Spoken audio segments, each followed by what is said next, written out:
West Guest, the official podcast of the West Central Health District. I'm Pamela Kirkland, and today we're going to be talking about New Year's resolutions and how you can get fit and healthy in the new year and hopefully stay that way. Joining me is LaTrice Johnson, who is our Nutrition Services Director. I don't know why I can't get that straight, but I mean, it is a kind of long title. Yes. So okay. short, NSD, Nutrition Service Director. Okay. But all things nutrition, that's me. I'm a registered and licensed dietitian for the Health District, and I'm here just to talk about nutrition. There you go. See? Okay, that's it. So Yeah. that was easy for you, Yeah. because you say it all the time. Mhm. Okay. So talk about our Nutrition and Lifestyle Services program. Yes, so we have a program called Nutrition and Lifestyle Training Services, and myself and another dietitian, we meet with people and we help them live healthier lives through nutrition. So we are nutrition experts. So during our sessions, we'll assess, we'll talk about what you're doing, what you're eating, and we'll help you set small goals to live a healthier life. So this is mainly for adults, or do you have children that come in too that you work with? It is mainly for adults, but we will see children over the age of 5. Okay, all right, that's good. So do you just talk to people? Is weight loss one of the big things that people want to change, or do you have other medical conditions that you? Yeah, weight loss is a big one, but we do see people who are pre-diabetic, high blood pressure, cholesterol, diabetes, pretty much anything within our scope that's related to nutrition in the body, we will see them. You know, I remember before we had the diabetes prevention program, and it was just so hard to get people to sign up and commit to a year-long program where you're changing your lifestyle and how you you eat and how you prepare food and stuff like that. And I remember talking to somebody about that, and they were saying, we live in the South and people don't want to not eat fried food. I know. How do we live without fried food? I mean, what do we do? Yeah, so I'm not going to take away your fried chicken, but I'm going to good. educate you about the chicken and the saturated fat and maybe trying different ways to prepare your chicken, whether it's baked chicken, air fried chicken, sauteed chicken. And a lot of people I work with, they didn't even know, like, oh, I can try different ways, try different seasonings. Like, it can taste good. So no, I'm not going to take away your chicken. I'm going to encourage you to try a healthier way to prepare your chicken. Is there a way to make fried chicken with that crispy crust, but not fry it? Air fryer. Will it work like that? Yeah. You just bread it the same way? Yeah, I mean, different recipes what works for you, but yeah, essentially you can put it in there. I throw chicken thighs in my air fryer all the time, and they still have that crispy skin that you're looking for. And then I know I have an aunt who's made oven baked chicken, and she'll do roll it in some crunchy stuff. I don't know, I haven't tried it, but she loves it. So there's different things out there. So I'll help you with find recipes together, so you can try different things. Okay. So what about people who may have like high blood pressure or who are diabetic? We mentioned that before. How is it that you can work with them and help them? Yeah, so definitely as a registered dietitian, it is within my scope. Of course, I am going to refer you back to your doctor as far as like medication and things like that. But I'll work with you. So for example, with people who are diabetic, understanding like carbohydrates and how many they should have, and doing some carb counting and pairing your carbohydrates with your protein and having your good fat. So making sure they have a good understanding of the entire plate. And then when it comes to those individuals who may have high blood pressure, cholesterol, we'll talk about different foods. So maybe having some more fiber in your diet and how that affects your blood pressure and your cholesterol. So with carbohydrates, it's sort of like, I think about like Weight Watchers, and how every food has points. Is that how you like count carbohydrates? Like a potato would have different number than rice or something like that, or? I'm not going to talk about like Weight Watchers and points, Right. but what we'll do is educate you on different carbohydrates and portion control. So instead of eating a whole potato, eating a half a potato, and making sure you have some non-starchy green vegetables on that plate, and making sure you have some protein. So it's not where you're just having that carbohydrate, which may spike your blood sugar, but where you're pairing it with your protein and having those non-starchy vegetables so you can have good blood sugar numbers. Well, what's a non-starchy green green vegetable? Great question. So a non-starchy vegetable is going to be your greens. So your collard greens, your turnip greens, your cabbage, your green beans, anything that's green and leafy. And then your starchy vegetables are going to be your potatoes, your beans. So those are the ones that diabetics specifically have to make sure that they look at how much they're consuming before they eat, because it could spike their blood sugar. What about broccoli? Yeah. Is that non-starchy. Non-starchy? Okay, Yeah. good, because I love broccoli. Yeah. I eat that all the time. I love asparagus and Brussels Oh, sprouts. yes. Yeah. And so that's one of the things we'll teach you, to try something new. Yeah. Because you may only like broccoli, but have you had Brussels sprouts before? Yeah. Yeah. I've had them in the air fryer. They come out pretty good. See? As long as, but I tend to overcook everything, so. You want to make sure it's well done. Yeah, and Yeah. then even with vegetables, you don't want to overcook them because you don't want to cook all the nutrients out. WIC is the Women, Infant, and Children's program that provides nutrition education, a food benefit card, and even health screenings for your child. Qualifying for WIC for your children under 5 is based on your income and family size. Some other ways you may qualify are if you're a foster parent for children under 5, if you have children under 5 on Medicaid, or if you're a custodial guardian with children under 5. So call today to see if you're eligible, 800-789-5502. Okay, so what other tips and tidbits of, information can you give us about, just making the goals? Because, I want to, cut out sugar. That's what I'm thinking I'm going to try to do next year, is cut back on my sugar. I don't think I could completely go without it, although some people can. But how do you go about doing that so that it's reasonable and something doable? Yeah. So you said some keywords there, reasonable and doable. So I'll assess. I'll say, okay, Pam, well, I heard you tell me you drink 4 bottles of Sprite a day. I hope she said drinking 4 bottles of Sprite. But let's say you are. Okay. So what we'll do, we'll talk about how much sugar is in that Sprite. That's a lot of Sprite, a lot of sugar. And so instead of drinking a 20-ounce bottle, I'll encourage you to switch down to the 8-ounce can. So you're still getting some Sprite, but we're not getting as much Sprite. So we'll set small changes to what you're doing. Another one is coffee. A lot of people will just scoop, put in our sugar, we'll pour our creamer, but we're not really measuring. And the next thing we know, we're drinking a cup of sugar versus a cup of coffee. And so I'll encourage you to measure so you can get exactly the right amount of creamer and decrease on that sugar, so you can control how much you're putting in there. Okay, so if your goal is to cut out sugar, should I start with drinking sugar, or should I just cut out sweets, or how do you decide what you should do first, or do you cut back on a little bit on all of it? Yeah, that's a great question. So we'll start small. So if for you, if it's the coffee or the soda, we'll start there. We'll get that goal. We'll get attainable. Then next, if you tell me, okay, I have a craving for something sweet every day after lunch, I'm like, well, have you tried a piece of fruit? So we'll talk about changes that you can make, so you can make a long-term goal change over everything versus trying to just tackle it all at once. Well, are some fruits better than others as far as if you're trying to cut back on your sugar intake? It's the amount that you're consuming. Okay. Yeah. So if you're eating 4 or 5 bananas and a whole bunch of fruit every day, you might be eating too much fruit. So yes, you can still have your bananas. It's just the amount and the portion size that we're consuming.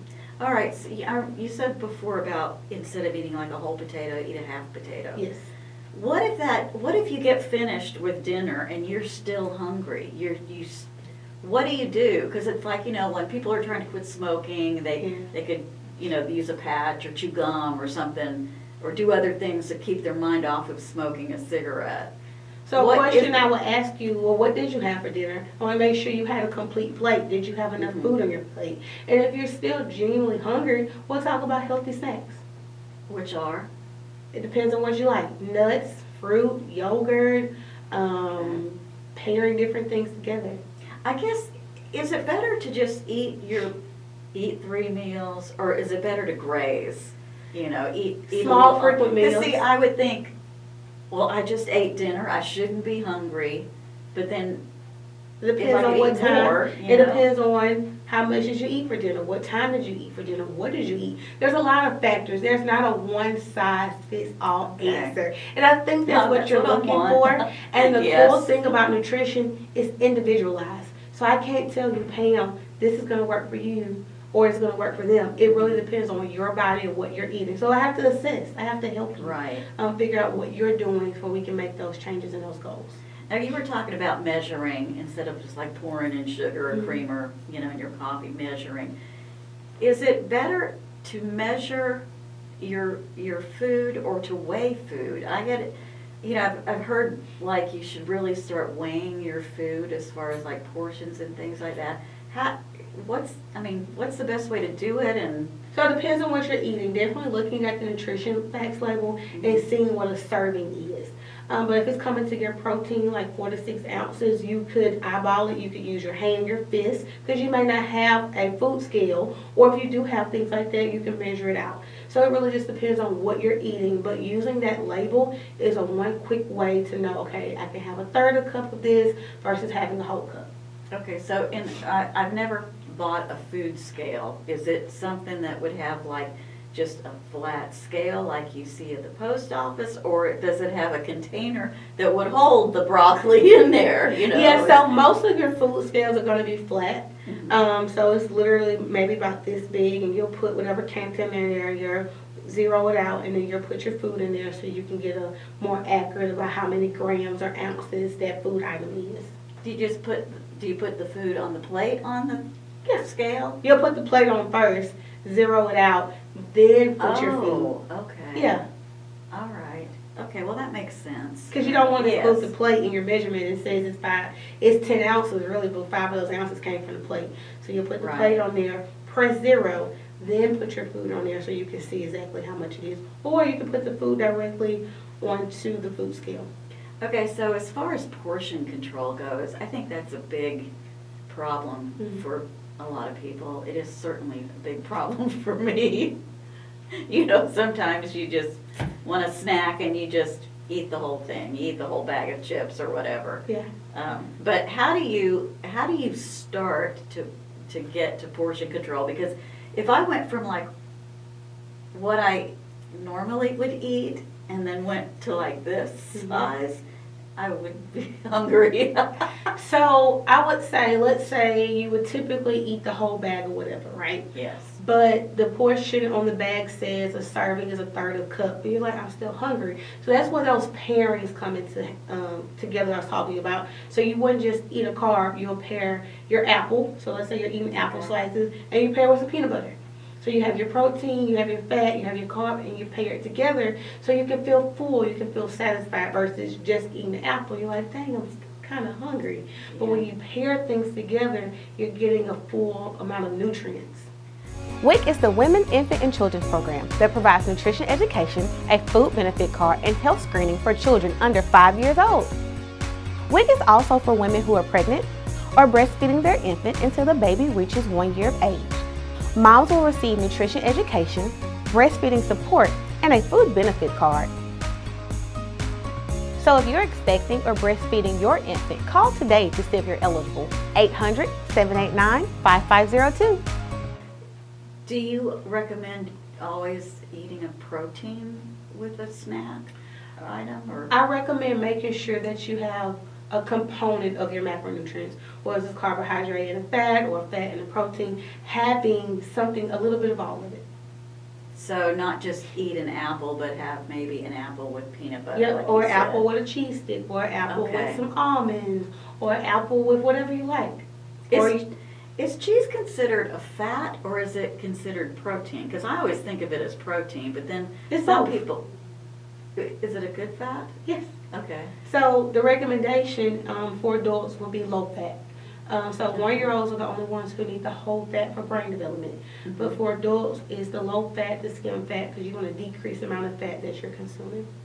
Okay. So what about kids? When you're giving them snacks, they want probably everything they shouldn't eat, but you want them to be healthy too. So what do you follow those same I guidelines laugh. with kids? Yes, I laugh now because I now have my own little kid.